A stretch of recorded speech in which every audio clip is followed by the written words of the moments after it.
And Oklahoma is a unique space in terms of the number of African American towns that were established. Some suggest upwards of 50 African American towns. Between 1924 and 1928, Reverend S.S. Jones was going around documenting this sort of self-determined, vibrant African American communities.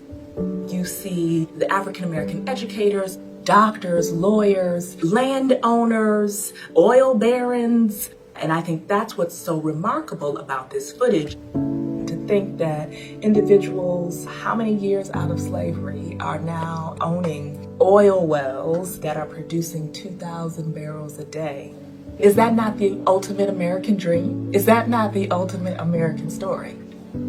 It flies in the face of what I think some people consider part of African American history and culture. And I think that that was one of the things that Oklahoma and what S.S. Jones is really kind of showing, is that African American history and culture is not a monolith. And in a way, it became kind of like a marketing tool to encourage individuals to migrate, to move there, that this is a place where you can live, you can thrive, and peacefully reside.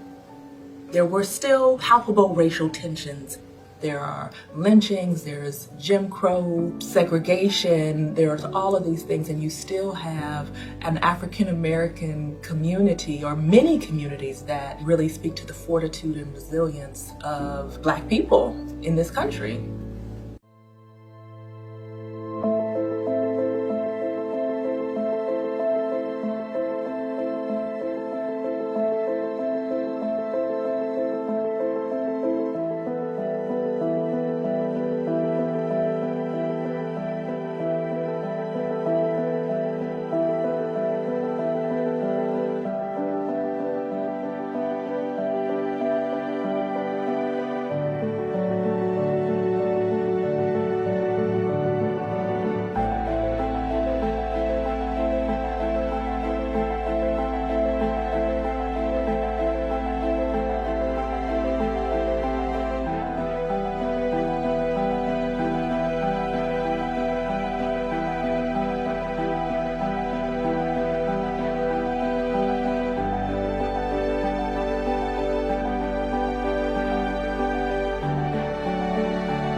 20th century, African Americans in major cities lived scattered throughout the city. They weren't segregated particularly. It's only with the Great Migration of 6 to 7 million African Americans north and west escaping the South, the predominant response of the United States government and state and local governments to the Great Migration was to contain Black people in their own neighborhoods. And HUD, the Department of Housing and Urban Development, was particularly a part of this role. With the precursors to HUD, introduced and encouraged racially restrictive covenants, redlining of every major city where African Americans landed. The federal government was a sponsor of urban renewal, infamously called Negro removal by the great James Baldwin. Urban renewal, which means moving the Negroes out.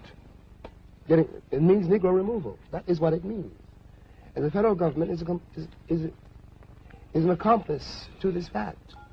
That so-called urban renewal also included a federally sponsored interstate highway system, which was intentionally designed to mow through vibrant Black neighborhoods. Take Miami, for example. 2 highways, I-95 and I-395, bulldoze right through the predominantly Black and low-income Overtown neighborhood, previously called Colored Town during segregation. The Department of Housing and Urban Development and the federal government writ large in the first 7 decades of the 20th century invested billions of dollars in racial segregation and concentrated poverty. Each time this country created a peculiar institution that subordinated Black people, slavery, Jim Crow, it created and dismantled it. They replaced it with another one. And the iconic Black ghetto, I don't use that as a pejorative, I use it as a descriptor, was a follow-on institution to slavery and Jim Crow. That's the legacy that every new administration inherits, and the Biden administration has as well. Today, I'm directing the Department of Housing and Urban Affairs and Urban Development to redress historical racism in federal housing policies. This executive order is just one of 4 signed by President Biden, designed to address racial equity in the United States. And while this progress is a step in the right direction, there's still a lot of harm to undo.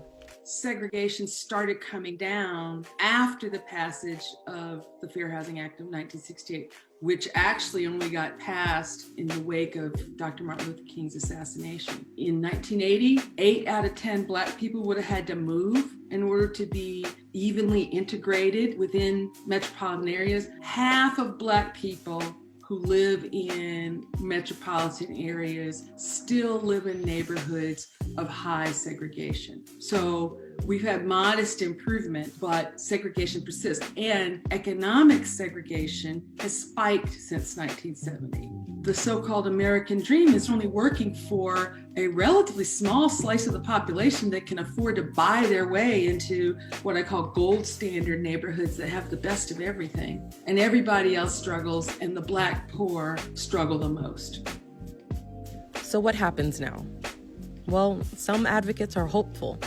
Home applauds this executive order for really focusing on historical patterns of racial segregation and discrimination in housing, while others remain cautiously optimistic.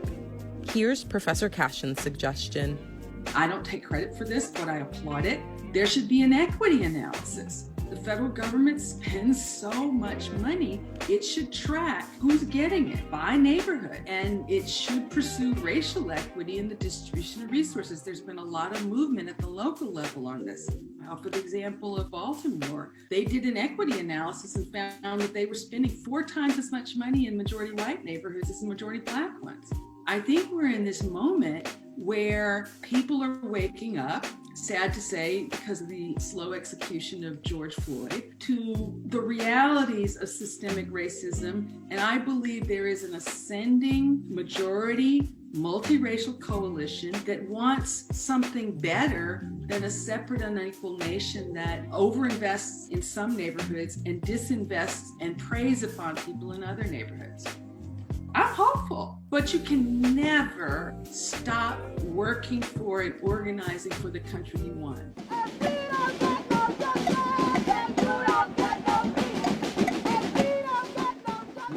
generations more radical and less tired than me.